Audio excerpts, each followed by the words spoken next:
Hello, I should talk to you about this. Everything is racist now. You cannot say a name of a person without being called racist. Look at this story. I'm gonna get it out of the way. This is there was a breaking news back in 2008 where they found $100 million cash at the airport, Minneapolis airport, that were in the bag to be sent out to Somalis, sent out by these Somalis in Minneapolis. And the people who are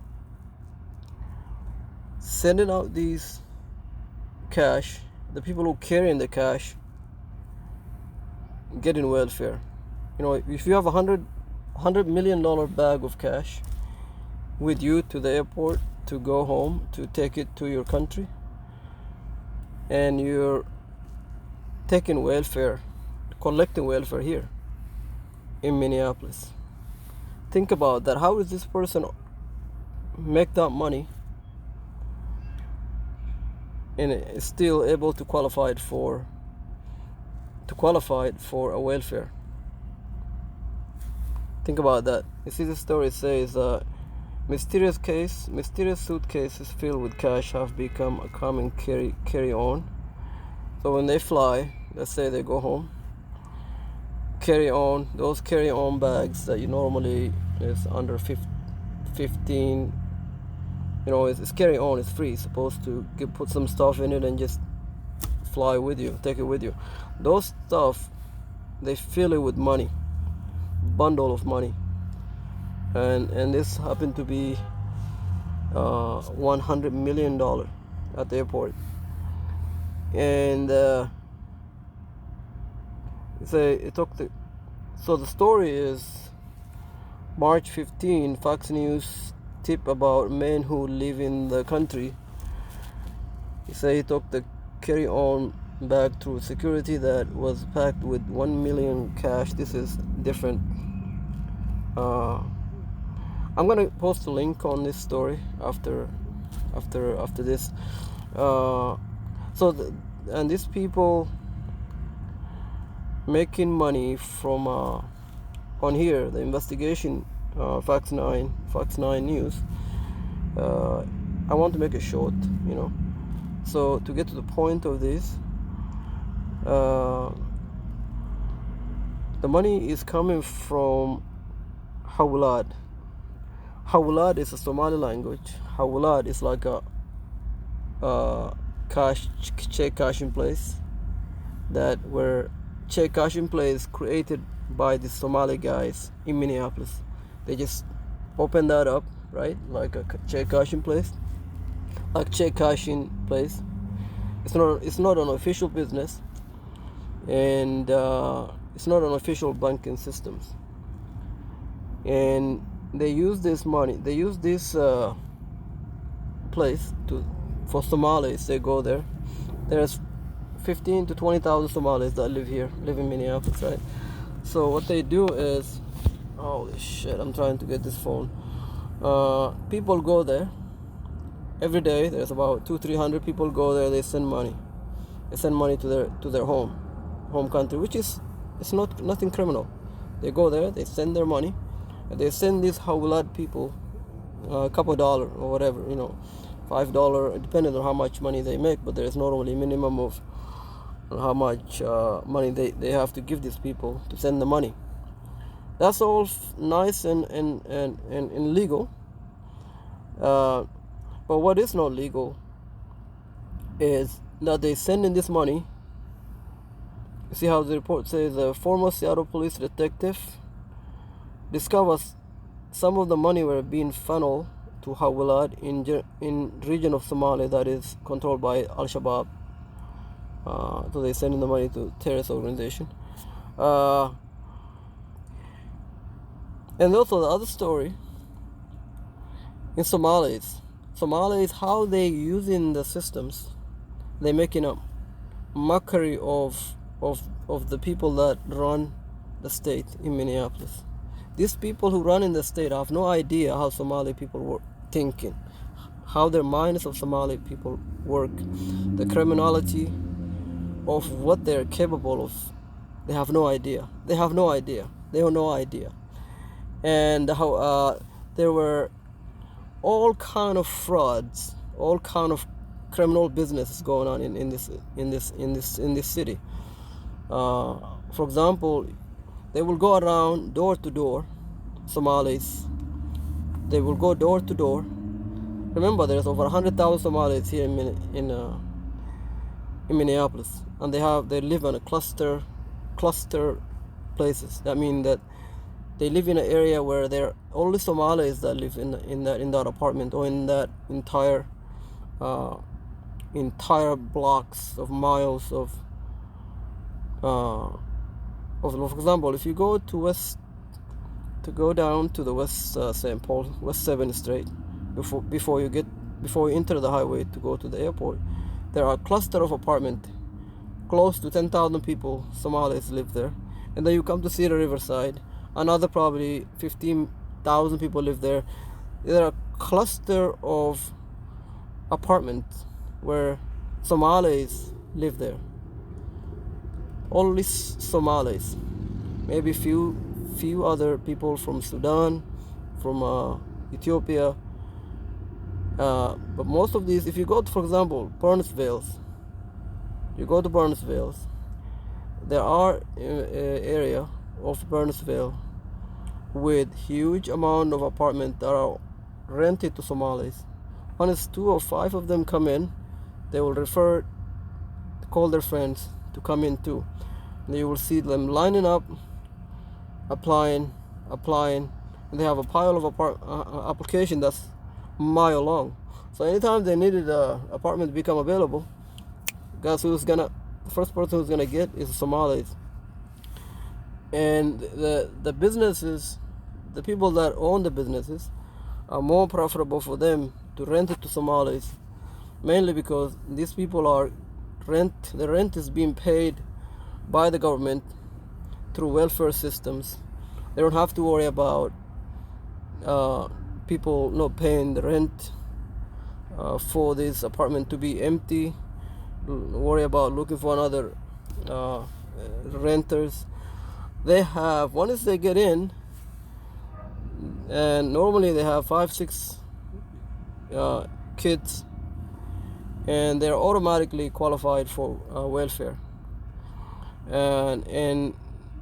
And that's also a whole different ball game that I can explain to you on the next video, how they keep on having these kids, and where these kids coming from, and these women, where they coming from, and what's going on with all these women, and where they at any given year, you have one family that have 10 kids, 4 or 5 wives of one guy, and at any given time he have 5-6 public housing to himself, because all these wives, and they each of them have public housing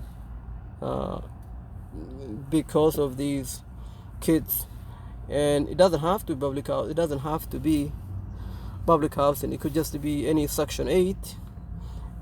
Any places that accept Section 8, they automatically get in, pay for by the government, and so that is how they get cluster of places where they are more than welcome from the people that own the properties, because they get this money coming in without worrying about people being behind on the rent, which is good for business. The other thing is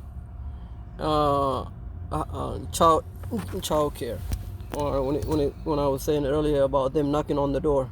They will knock on the door. They only do this to Somalis because they know that if you are not a Somali, they can't trust you. You cannot be trusted. You cannot be trusted. So they will sign up your kids. If you have a younger kid, they will tell you, look, I'm gonna give you some money every month. You get X amount of money. Just tell us tell the government that your kid is going to our daycare, and they will collect the children information, names, date of birth, social security, the family names, the whole database. They will collect that, and they will send that information over to the government, saying that this person just come in and register their children to come to the daycare. Boom. And they will go around the neighborhood collecting young people, names of the kids from the families in exchange for money. They basically, the kid may never even go there once in their entire young life, but they collecting money from the government for this child, saying the child goes there daily, and this is what we're doing for them, and this is how much what the daily rate is for the service that they provide, even though they never actually provide the service. But who cares? They get the money. The family gets the share of some amount of money, and that's done. And this is being discovered. Actually, I can tell you, I can show you. Let's go to Somali daycare fraud. We're gonna just say daycare.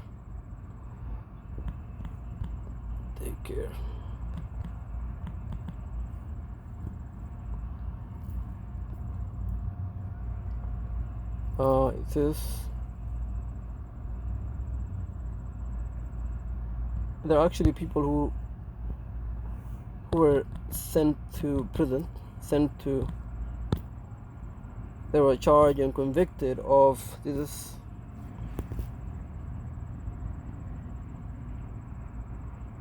Right here, another 100 million in Minnesota child care fraud for terrorists.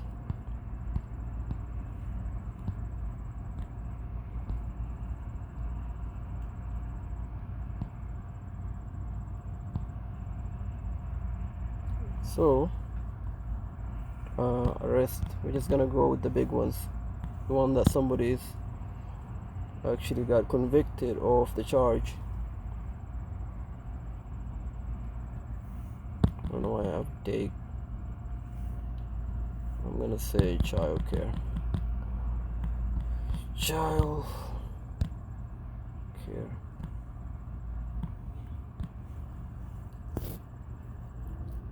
convictions. I'm just gonna go with 4 convictions, because there are actual convictions that I know.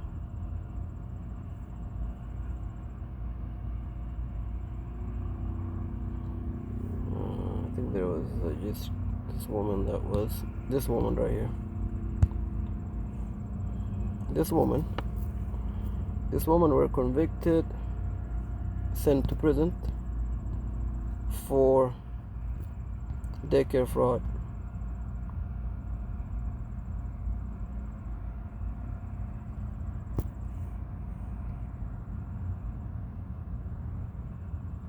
So this says the state currently has 10 centers under investigation, suspected of stealing millions in public subsidy for low-income families to pay their child care. Multiple government sources tell the Fox News investigators that the problem is rampant, maybe costing taxpayers as much as 100 million.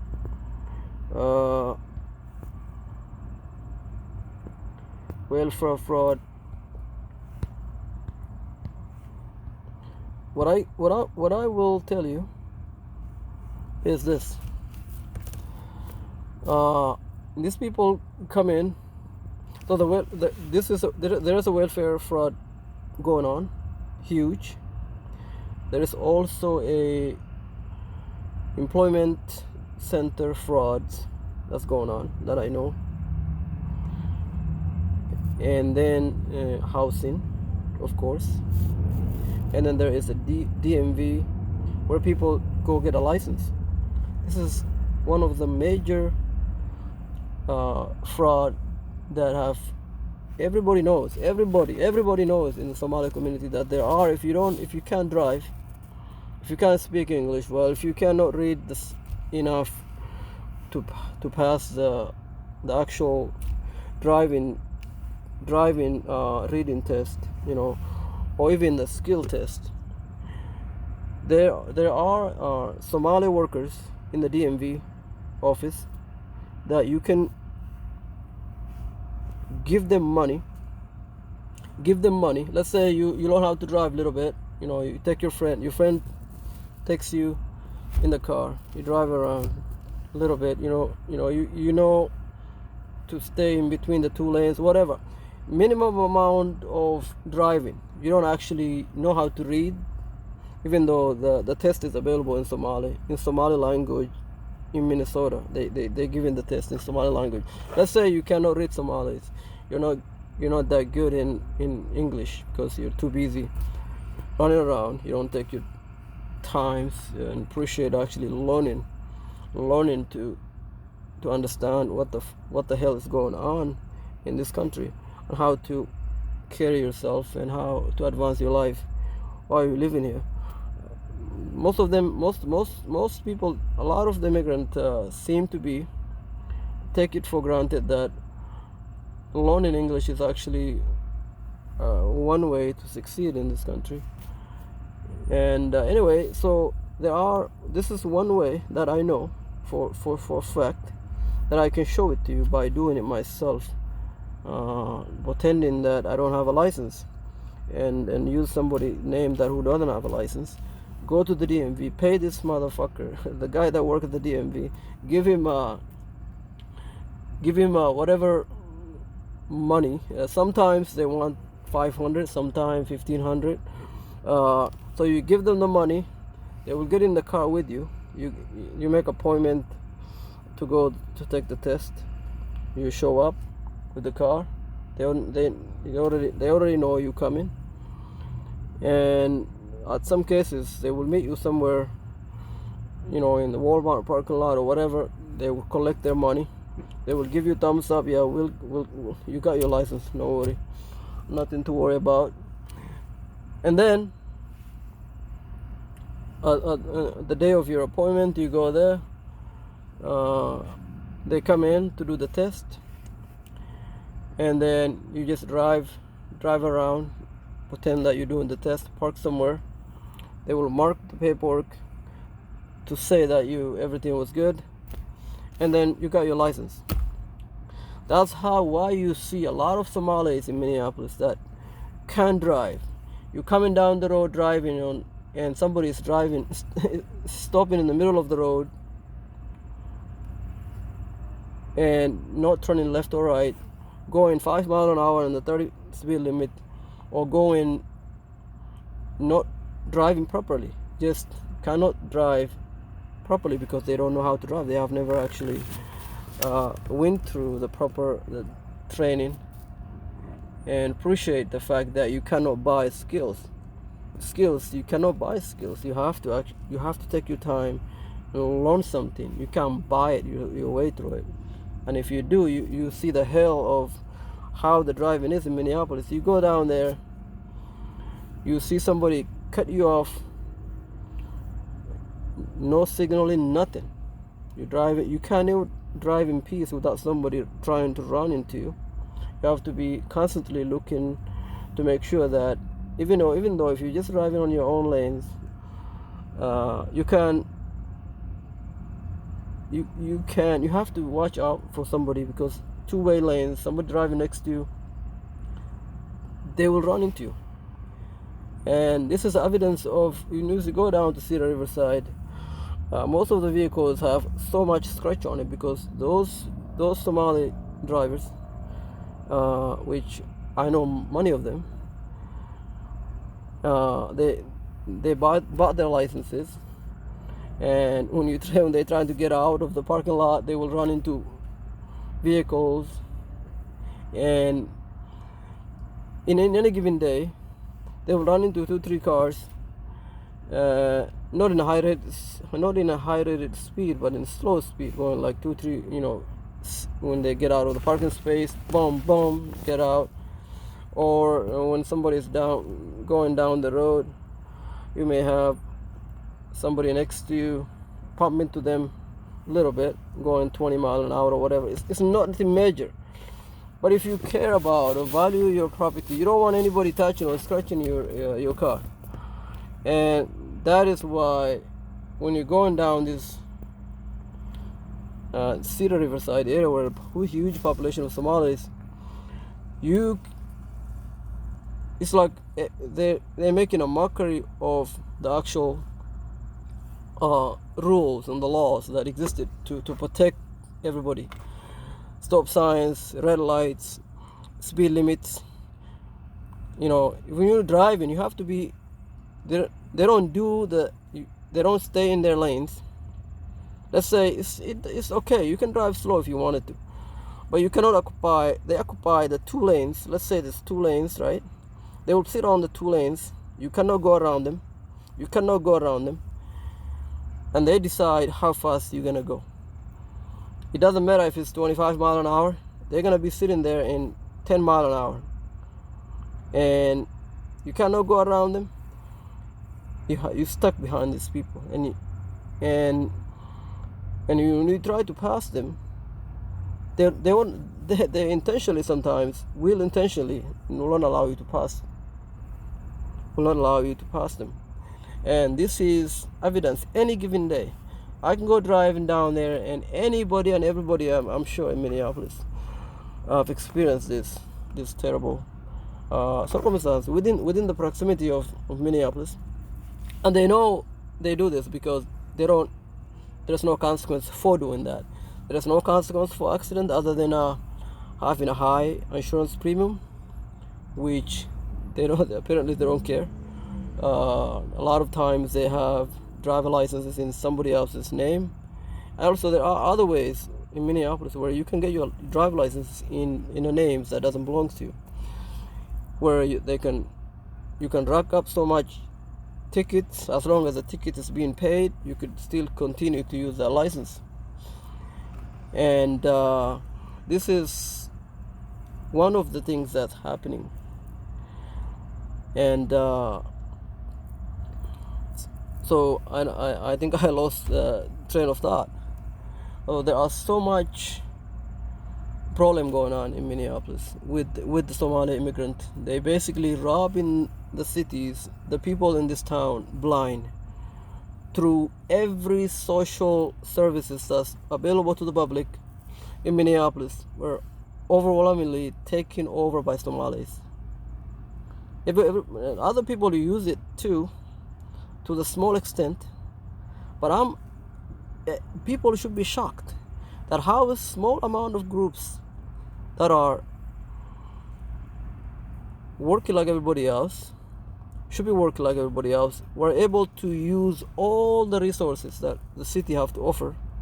And the cities and the people that work in the cities are afraid for their jobs, afraid for their career, to make the right decision, to make sure that the resources available to the public equally distributed to everybody who needed the services, like Native Americans who were chased out of their communities. Now they're living under the bridge of the highway in a public park where they always being moved, being assaulted, being shot at by the police.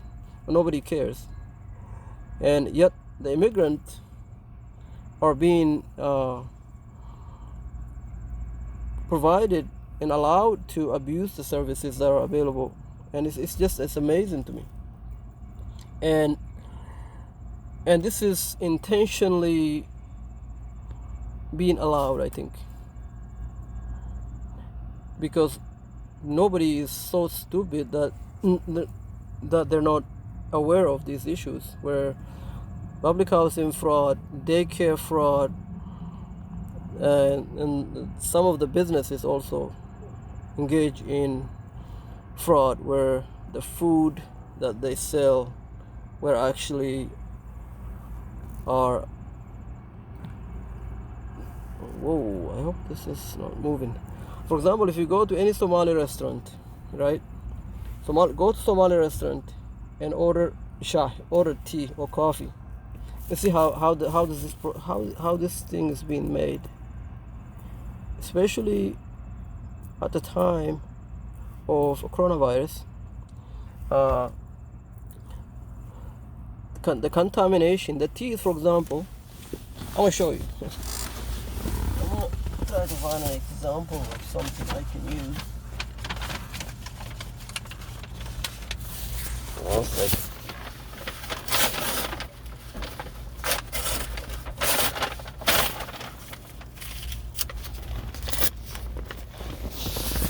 Okay, I found the example I was looking for. So let's pretend, see this? This is a cleaning towels or cleaning cleaning cloth. This is the cleaning cloth for when you go to Somali restaurant. They will make you a tea or coffee. They will use this. The way the coffee is made is they put the water into a cup. They put the water into a cup, right? And then they put the other ingredient in the cup, and they turn on the machines. The machines have things that go into the cups, inserted into the cups, and they will turn on the power, and then the thing that they insert into the cup will start swinging very fast, right? And then when it's done, it's basically hot, and also it's mixing the ingredients. Your coffee is ready. But the problem is, before they put these things in, insert these things into the cups, they clean this little metal with this claw. This claw is being cleaned in the kitchen, the table counters, the kitchens, sometimes their hands, the floor, and sometimes they will wipe the sweat off their faces.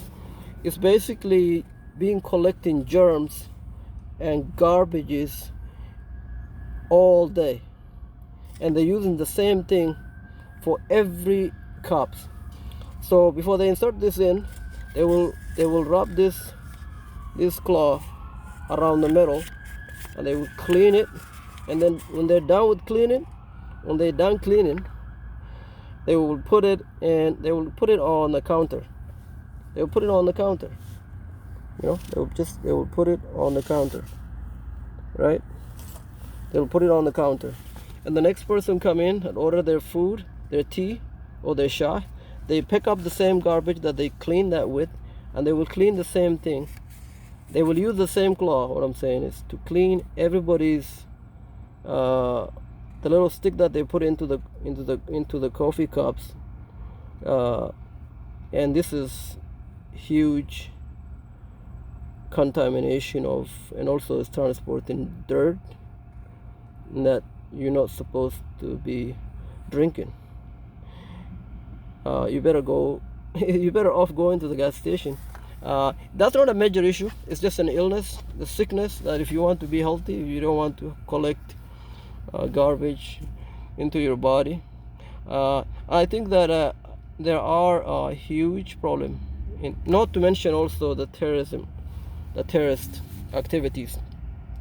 If you go to the mosque, for example, go to any mosque within Minneapolis on Friday, there's actually a school, right? You go to this school, you sit there and you listen to what these people are being taught. I'm sure you can Google YouTube videos of how the people from Palestine, you will watch the small children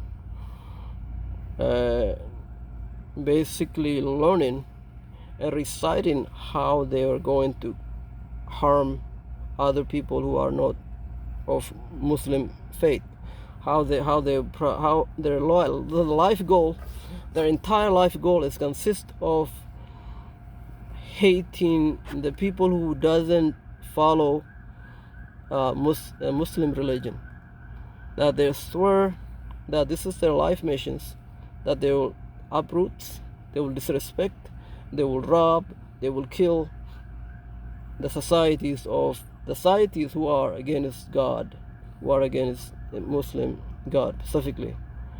And the disrespects that you see in Minneapolis by these communities, the disrespect, the people joining ISIS, other terrorist organization, this is nothing new. This is something that are being supported by the communities here. Every day you go to the mosque, if you understand the language, this is what's being taught inside the mosque, and how horrible America is, how the God is gonna destroy the United States, how we should be treated, how we should treat these people as an enemy, how to behave toward the enemy.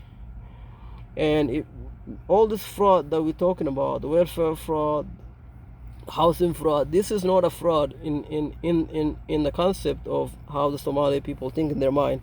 This is being clever, being smart, being intellectually overwhelming the societies. Allah, the God, is giving them minds where they are able to manipulate these people and taking advantage, robbing them. And this is already something that belongs to them through God's given them. The mentality is that this stuff that we get in the housing and